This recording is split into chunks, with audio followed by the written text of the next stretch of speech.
welcome back to another episode of Voices of Hult. This episode we're going to continue our series for dummies, and we're tackling the topic of DEIB and diversity and inclusion more generally. Yeah, exactly. So we have Daniela here as another co-host, and then we have the wonderful Chinny, and your role here is Learning and Development, Director of Learning and Development. But could you just tell us a little bit more, what does that mean?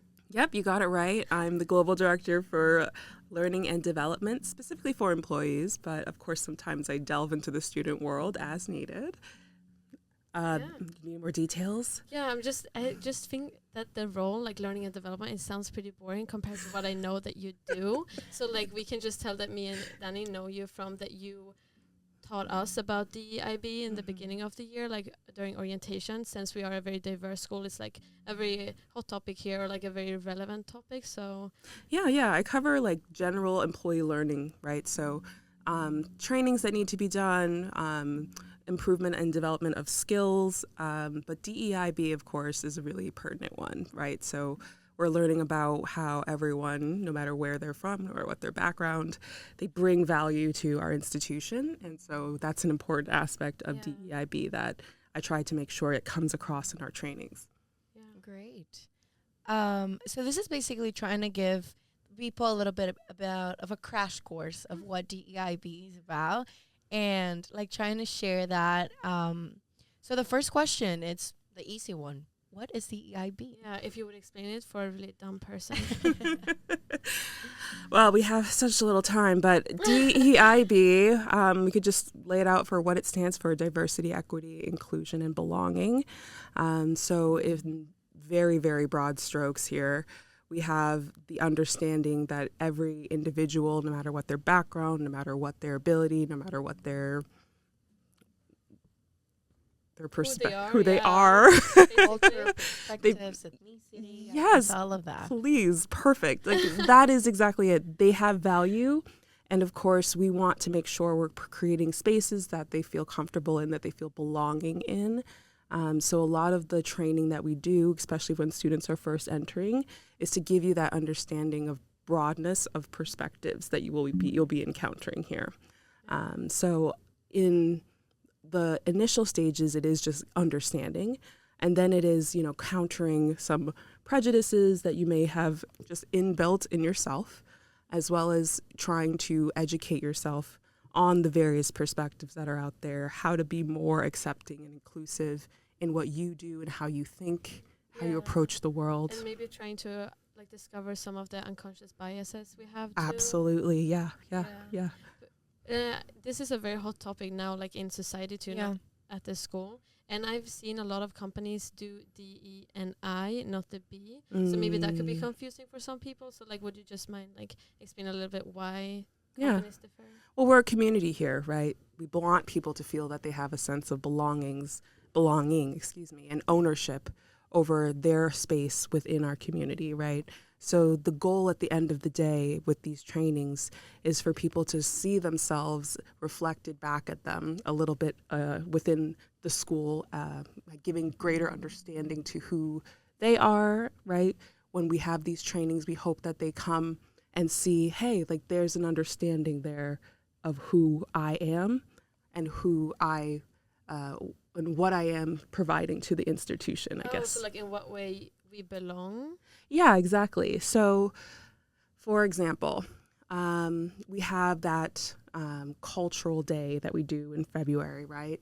And that's a way in which everyone brings a piece of who they are into the community, right? That International Day, right? Yeah. Where every single element of your being can be presented, specifically in this case, where you're from, right? So that element of belonging from the sense of, hey, like I'm coming from this other country to this new country. Does that still feel like it's allowed? Do I still have the ability to bring my culture and see my culture here? And by having others appreciate that, by having others see that element of yourself, you're bringing that into the foray of our community, right? And that becomes a part of who we are. I feel like at Hult, we're not only, at least me as an international student here, not only the feeling of acceptance, but also the feeling of celebration. There you Like go. I feel celebrated every Exactly. time I proudly say I'm Dominican, and like my professors tell me, "Oh, tell me something about it." Like, Yeah. "Oh, I went to Punta Cana once," and I'm like, "Yeah, you went to a tourist trap. What else?" And they're like, "Tell me a place to go then."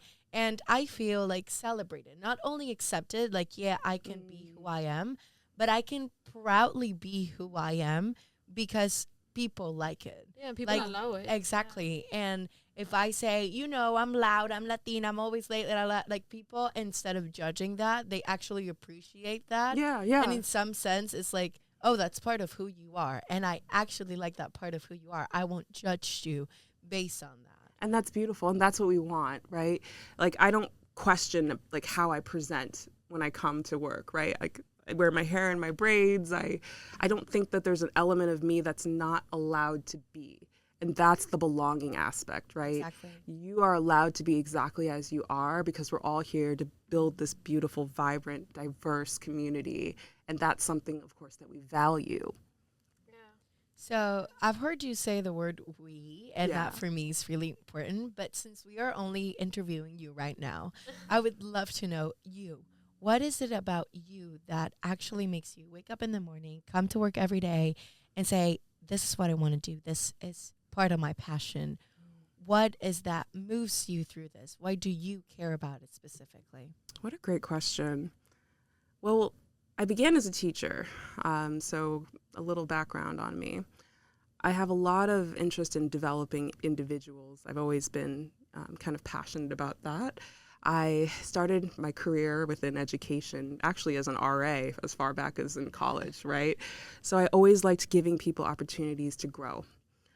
So, this is just a continuation of that, right? When I taught, I did that, and now I get to do that for my coworkers, right? I get to continually kind of advocate and push for people to get the training, to get the support, to get the knowledge that they need to be able to feel good about the work they do and good about being here. Because you spend a lot of your life at work. Yeah, true. And it's like that's like when we perform better too, right? Yeah. Like when we actually feel like we're making a difference and that when we like what we're doing.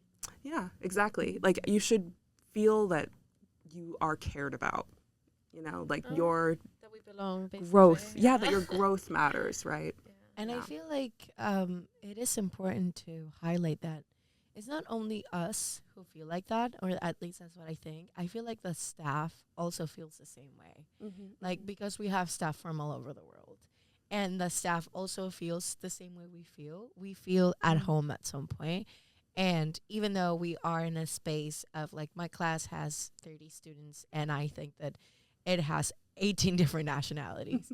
So all of us feel like we belong here and we're accepted, but I feel like the professors feel exactly the same, that we understand that they come from different places, and we as students, not only among us, like, perceive and practice the EIB, but also practice like with them and towards them and vice versa. Yeah, it's a two-way street, right? We are offering you the space, but you also help us create it, right? The diversity that we have on our campus, the ability to see people different from you every day. Not every school has that. That's Not most of the schools. Not most schools here have that, right? The variety of perspectives that you encounter here is absolutely amazing, and that's something that's unique to Hult that I really love. That I can't possibly think I could find anywhere else. True, it's really, really cool and unique. Yeah. But I want to go back a little bit because we're Sure. mentioning the words diverse. And can we just like take a moment and explain that for like dummies? Because like, does that just mean like that we're different, or like? Good question. Diversity. I mean, honestly, I think we're all inherently diverse, right? No two people are the same. Not even the twins. Not even twins, right? They say that, right? You can have totally different personalities. Totally different personalities, totally different points of view, right? So there's diversity in thinking and ability, in financial stability. There's differences in your race, of course, and your background. But I think it's more so just seeing all those different elements that make up a person, right? Not assuming anything when you come into a conversation with someone. That's a skill. I think a lot of people think, oh, yeah, I can just meet someone and get to know them. But actually, you have to fight some inherent maybe prejudices or biases that you might have. Sometimes if you're not frequently in situations where you encounter people who are different than you. So being around a lot of different people kind of forces you to constantly think, oh, okay, like who makes this who is this person? What makes them unique? As opposed to just having assumptions when you jump into conversations with people. And you just inspire me to make a little question right there. And how would you approach, how the school approach, but personally you, on someone who has never treated international students before, a professor or part of the staff that, it's very used to only working with people from their culture, and that comes to this place that it's really different, and you're going to work with people that have English as a second language and that struggle with a lot of stuff, not only the customs of every day, but just sometimes even communicating because it is our second language. So how does DEIB promote approaching this kind of a scenario? Yeah, especially with English as a second language, I think it's really hard to, especially here where people speak multiple languages usually, right? You can't just assume that everyone has the same baseline. So a lot of explaining has to just be done at a level that is inclusive of all different abilities or access points, I would say, to the culture. So when we use examples in the classroom as an example here, like we're not just going to think that everyone has this general experience, right? Because generally people don't. So it's a difference in how you teach, right? It's a very different way of coming at any sort of scenario. Is this, okay, well, I just need to make sure everyone is on the same page first before we start to go into this a little bit more. So not assuming, right? Anyone's understanding of things. You have to kind of build up to it. Because I feel like that part is not as obvious. Like we can see that we are diverse, like physically, or like what we look like, how we talk, but we have to consider like the cultural aspect of it. Yeah, exactly. And then another word that I didn't realize before coming here is like also cognitive diversity, because I feel like we focus so much on like what we like the physical diversity, but we don't talk about that we can be cognitive diverse too, and like the benefit of that. Yeah, that of course is there's so much diversity in the way people think. I think we don't fully understand it yet. That is something we're still kind of breaking down, right? Like people are just starting to pay attention more to the different ways in people's perception in terms of thinking and in terms of understanding. So that's something I think we're still exploring for sure. But I also know that, when it comes to multiple languages, multiple cultures in a classroom, even just the idioms that we use, right? I for example, it's raining cats and dogs. If I said that to someone who has never heard that before, like that would be such a jarring statement. Like, oh my God, what are you talking about? So I think it's just like getting used to thinking more inclusively, or speaking more inclusively in this case when it comes to language. It definitely makes you reflect too, right? Because I would never like think of these things. Yeah. Because I've also like some from those moments when I translate an idiom from Swedish to English and no one understands. Yeah, it happens to me too. Everyone's I go like, oh my God, like we say, oh my God, that person is like a crazy sheep. Like la chiva loca, and that's crazy. I can't say that in English because people will be like, it doesn't make sense. And I'm like, it doesn't make any sense. I know. Cultural context. But it just, exactly.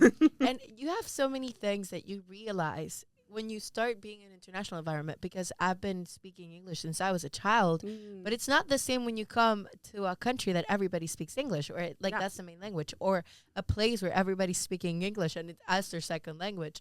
And it's just funny to see how sometimes we don't even understand each other. We have to, let's go back. Let's stop with the idioms and the slang, and let's go back and let's stop translating. When I taught ESL for the longest time, that was my favorite class, was doing idioms, just learning other idioms from other countries and such. And ESL is English Sign Language? English as a second language.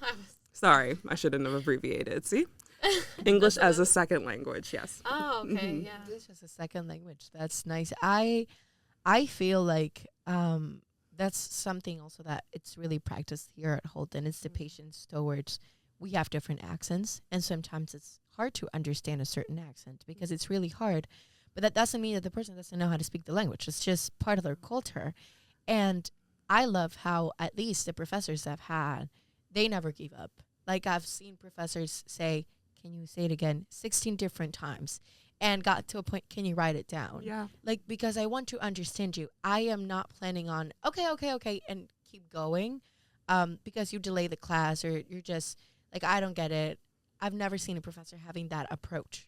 Yeah. And it's crazy to me to talk to those professors that sometimes they say, it's the first time that I've been exposed to such an international environment. I'm like, you did it perfectly. Oh, that's amazing. You should definitely tell them that. Cause I do. I tell them, like, it's great, because I don't know, like, I feel like I can do it now when I came here, but maybe back home, I've been exposed to other cultures, and it's hard to let them in. Mm-hmm. Here, you just feel like it is a little forced. You have to let them in. You have to understand and try to understand other people, and practice a lot of patience and tolerance. It helps us out in life. Oh, yeah. It prepares us for the real world. Yeah, especially when you have kids.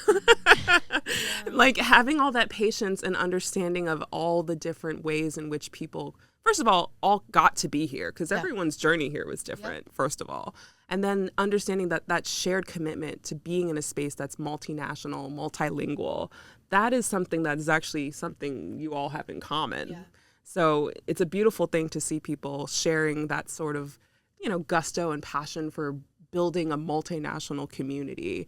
And then, of course, on top of that, getting a sense of community through, the many different clubs and activities like this. Like, you guys are all coming together across nationalities, across different beliefs and perspectives. And I honestly think it's I said a the miracle. same thing in like 6 different episodes, but I'm going to say it again. And it's just, we come here looking for a family. Oh. All of us come here looking for a family because we left them home. Oh, yeah. Most of us are not from the States, and the ones that are from the States are not from Boston, most of them. So we left our families, we left our friends, we left everything. We left our language, we left our culture.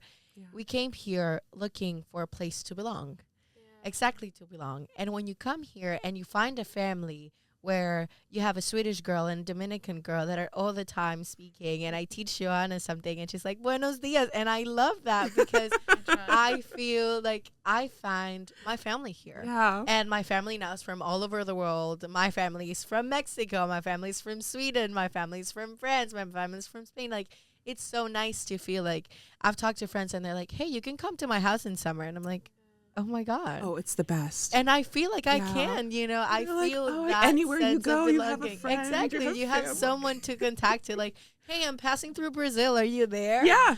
I've done that. So nice.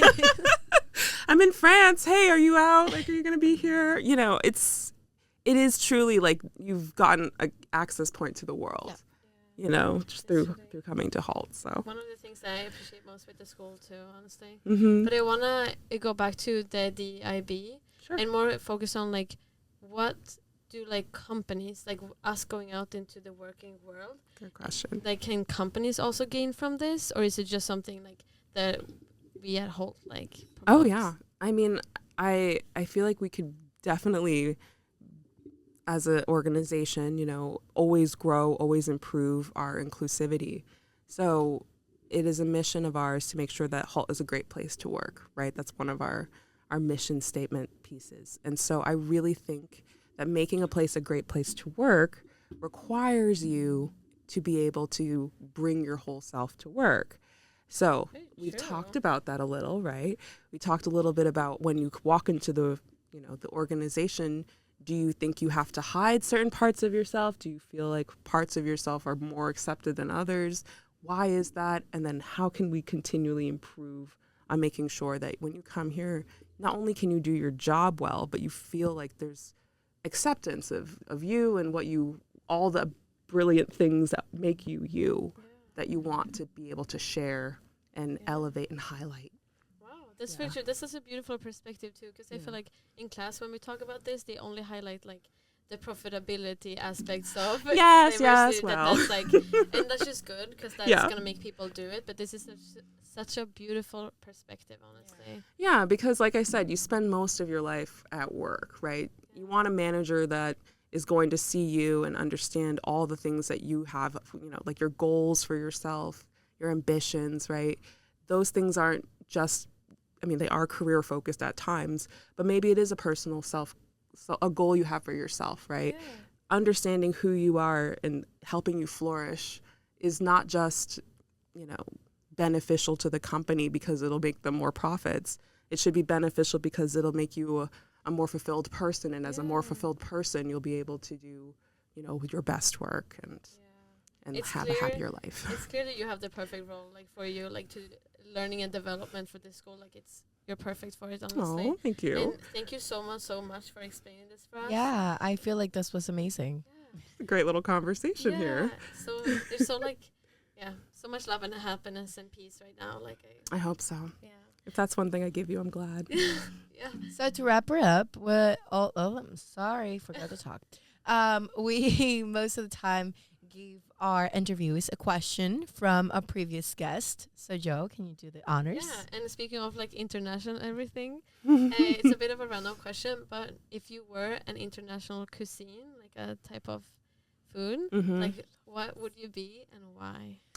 So my husband is Turkish, and I think I married him because the food is so good. The food is so good. I would probably be, some lahmacun. Have you ever had lahmacun? No, but I feel like we should now, Yeah. right? We should now, Yeah, for you sure. should. Let's go have lunch and let's Yeah. get that. If you can find a good Turkish restaurant near here, which there's quite a few, ask for some lahmacun. They wrap it up. It's almost like a pizza, but you wrap it, you fill it with onions, tomatoes. It's delicious. It's such a good snack. I'm craving it now. So Yeah. definitely be a Turkish cuisine. Okay, Turkish that's cuisine. so exotic. I love it. Interesting. I won't say it's better than my food. Nigerian food's really good too, but I will say It's good. So to wrap it up for sure, then we're gonna ask you to leave one question for our next guest. Okay. So when I was in college, I did a video called 50 People, One Question. I don't know if you guys this was a while ago, but it was this first kind of viral thing that went out. And it was a question where you ask 50 people the same thing to see the differences in answers. So this might be interesting for you. I asked why people are so afraid to be anything. I said it wrong. Let me try again. Yeah. Why people are so afraid of being who they are. Okay. And I'm going to preface that by saying, if you are coming into an institution like Hult, right, where there's so many various perspectives, so many various ways of being, why would you hide who you are, right? So what is it about us that makes us nervous to be our full selves? Wow. Oh, I like that. That Yeah. goes deep into psychology. It's so deep. But I really like it. Wow. Yeah, I asked that when I was I'm 19. excited to see the answer that we're gonna get from whoever gets that. Yeah. Did you get interesting interesting answers. I when can you share asked the it? video with you guys. I mean, I Yeah. don't mind. I'm a little younger in it, but it's a great video. You can share it with us. It's wonderful. Yeah, we The should. responses we were Post great. it on our story. Yeah. Sure. Well, thank you very much for being with us here. I feel like this is a great crash course on DEIB for dummies. And thank you guys for coming to another episode as usual. Thank you. Yeah, Absolutely. thank you. Thank you, girls. I love this.